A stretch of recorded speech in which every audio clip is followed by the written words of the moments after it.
देखिए, Bihar agriculture hub है। मखाना में जो व्यापारियों के पेन पॉइंट्स है, जी। चाहे खरी बावली हो, चाहे बाकी की मंडी हो पूरे देश में, ऑन एन एवरेज वही रहेगा जो पिछले साल। जिनसों की तेजी मंदी, आयात निर्यात की जानकारी, उद्योग व्यापार संबंधी एक्सपो प्रदर्शनी की हर खबर से रखे आगाह, देखते रहें।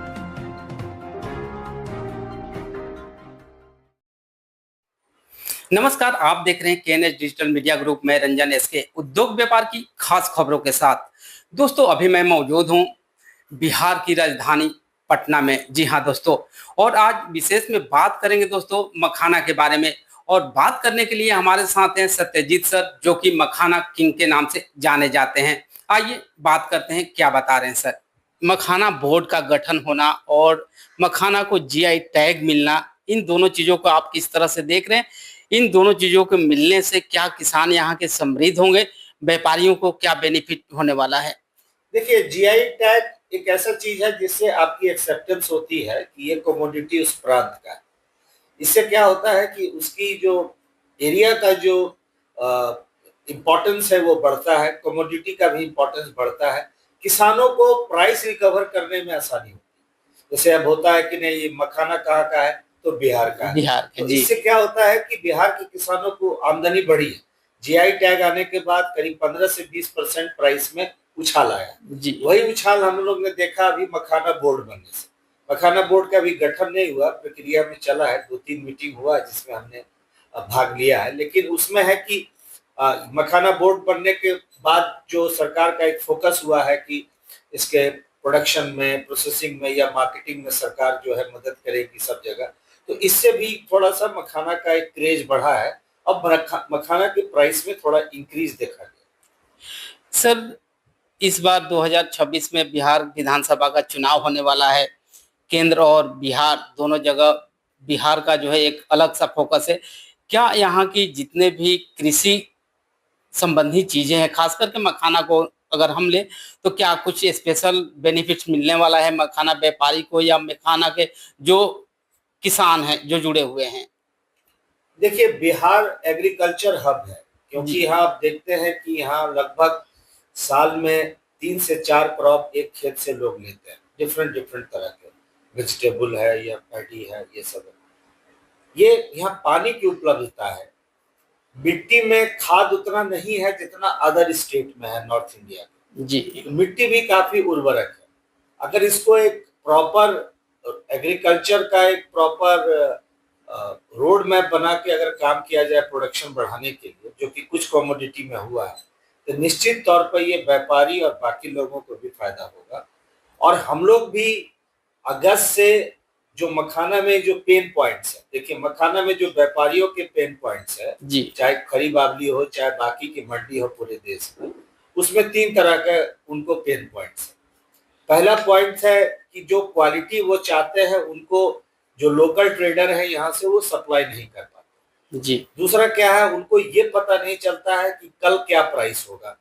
हम आज अगर स्टोर करें तो पता नहीं आगे प्राइस घटेगा या बढ़ेगा। अदर कमोडिटीज में भी ये प्रॉब्लम है, पर मखाना में पिछले 2-3 वर्षों में ये प्रॉब्लम ज्यादा हो गया। तीसरी बात इसमें होती है कि जो लॉजिस्टिक सर्विसेज है, क्योंकि बिहार से ही मखाना सब जगह जाना है, तो लॉजिस्टिक चैलेंजेस भी हैं। इन तीनों प्रॉब्लम को दूर करने के लिए जो हमारा प्रोजेक्ट चल रहा है, उसमें अगस्त में एक सिस्टम हम लोग ला रहे हैं जिसमें कि पूरे देश के व्यापारियों को ये तीनों चीजों से राहत मिले, चाहे वो क्वालिटी का इशू हो, चाहे प्राइस का इशू हो, चाहे लॉजिस्टिक का इशू। और हम लोग ये प्रयास कर रहे हैं कि पूरे देश के नहीं, पूरा ग्लोबल जो व्यापारी जो इसको ट्रेडिंग करते हैं, वो इस प्लेटफॉर्म पे आके इसका जो है बेनिफिट उठा पाए।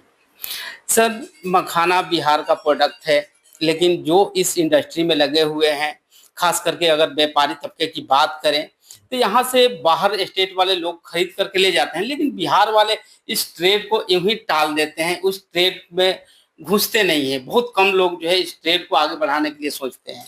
नहीं, देखिए, क्योंकि बिहार के लोग बिहार की मंडी में, जैसे यहाँ मारूफगंज मंडी है जी, या गया में मंडी है, मुजफ्फरपुर में है, इन लोग के लोग अपने रैशनल में ट्रेड करते हैं।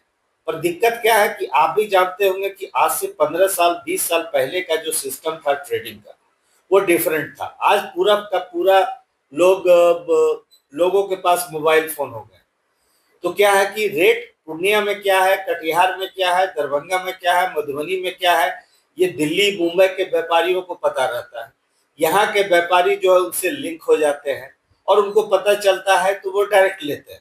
इसलिए जो छोटे छोटे मंडी है बिहार के अंदर, उनका रोल घट जाता है। यही 15 साल 20 साल पहले मारूफगंज मंडी का एक बड़ा रोल हुआ करता था। यहाँ से झारखंड से लेके, यूपी से लेके, कलकत्ता से लेके सारे जगह जाते थे।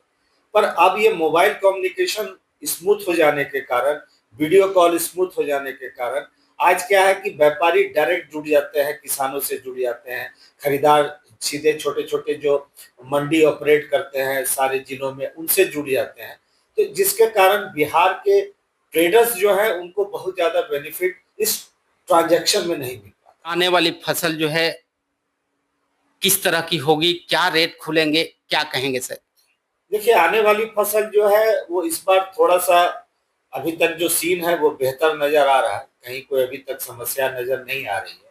जहां तक रेट का सवाल है, शुरुआती जब जुलाई से रेट खुलेगा, जुलाई अगस्त सितंबर, तो निश्चित रूप पे ये हाई रहेगा, इसमें कोई दो मत नहीं है। थोड़ा बहुत रेट जो है अक्टूबर नवंबर दिसंबर में लो होगा, क्योंकि इसकी जो कारण है वो है कि डिमांड बढ़ गया है जी, प्रोडक्शन अभी भी बहुत कम है। क्योंकि लोगों को ये समझ में आ रहा है कि हम अगर स्टोर करके रखेंगे तो आने वाले समय में हमको और ज्यादा प्राइस मिलेगा, तो हम ज्यादा प्राइस में बेच पाएंगे। आजकल इसमें होर्डिंग ज्यादा होने लगा है, लोग स्टोरेज ज्यादा करने लगे हैं, जो पिछले 5-6 साल पहले बहुत कम होता था, आज वो बढ़ गया है, जिसके चलते भी प्राइस जो है हाई होता है। हमें लगता है कि इस सीजन में भी प्राइस कोई बहुत नीचे जाएगा, प्राइस ऑन एन एवरेज वही रहेगा जो पिछले साल। जी सर, और एक अंतिम सवाल आपसे, मखाना लोकल से ग्लोबल हो गया, अगर कोई नौजवान अपना फ्यूचर बनाना चाहे तो उनके लिए क्या सुझाव देंगे, क्या नसीहत देंगे, क्या मार्गदर्शन करेंगे? देखिए, मखाना में जो भी नौजवान इसमें काम करना चाहते हैं, बहुत सारे स्टार्टअप्स आते हैं, बातचीत करते हैं। हमने सबको यही सजेस्ट किया है कि सप्लाई चेन में स्कोप है, सप्लाई चेन को कैसे आप और बेहतर कर सकते हैं। दूसरा, मखाना पर आधारित प्रोडक्ट आप कैसे डेवलप कर सकते हैं जी, क्योंकि एक नेगेटिव पार्ट ये रहा है अभी तक कि जो मखाना बेस्ड प्रोडक्ट्स बने हैं, स्नैक फूड या बाकी चीज जो बने हैं, वो बहुत ही ज्यादा पॉपुलर नहीं हो पाए, बहुत ज्यादा कंज्यूम नहीं। अभी भी ये मखाना का ही ट्रेडिंग हो रहा है, चाहे उसको आप पाउच में डाल के बेच दीजिए, चाहे बैग में बेच के बेच दीजिए। हमें लगता है कि नेक्स्ट स्केल में इसको ले जाने की जरूरत है। आज का जो नया स्टार्टअप है इसके अदर प्रोडक्ट पे काम करे, इसके ऐसे वैल्यू एडेड प्रोडक्ट्स पे काम करे जिसका ग्लोबल एक्सेप्टेंस हो, ना सिर्फ इंडिया में। जब आप देखिए कि इंडिया में जो हम लोग कोई भी प्रोडक्ट बनाते हैं जी, वो कॉपी करते हैं, बहुत सारे लोग जो है कॉपी करते हैं। ओट्स का कुकीज बन रहा है तो लोग कहते हैं मखाना कुकीज बना दीजिए। ओट्स का ब्रेकफास्ट सीरियल बन रहा है तो मखाना ब्रेकफास्ट। उससे बाहर निकल के कुछ ऐसे प्रोडक्ट्स बनाने होंगे जिसका अपना प्रोडक्ट कैटेगरी हो और दुनिया इसको एक्सेप्ट करे उस रूप में कि हाँ भाई, एक नया टाइमिंग में एक नया प्रोडक्ट खाने का समय आ गया। तो मैं नए स्टार्टअप से कहूंगा कि इस पर भी थोड़ा काम करें, इसके R&D पर भी थोड़ा काम। जी सर, KNS डिजिटल मीडिया से बात करने के लिए और मखाना के बारे में जानकारी देने के लिए आपका बहुत बहुत धन्यवाद। धन्यवाद आपका भी, जो रंजन जी, आप इतना दिल्ली से आए, पटना आए, आपका भी समय इम्पोर्टेंट है, तो आपको भी धन्यवाद कि मखाना में आपका इंटरेस्ट है और आपके जरिए लाखों लोगों के पास ये सूचना मखाना के बारे में पहुंचेगा, इसके लिए आपको भी बहुत धन्यवाद। तो दोस्तों, आप सुन रहे थे मखाना किंग सत्यजीत सर को। इसी तरह KNS डिजिटल मीडिया देखते रहिए, लाइक कीजिए, शेयर कीजिए और सब्सक्राइब कीजिए।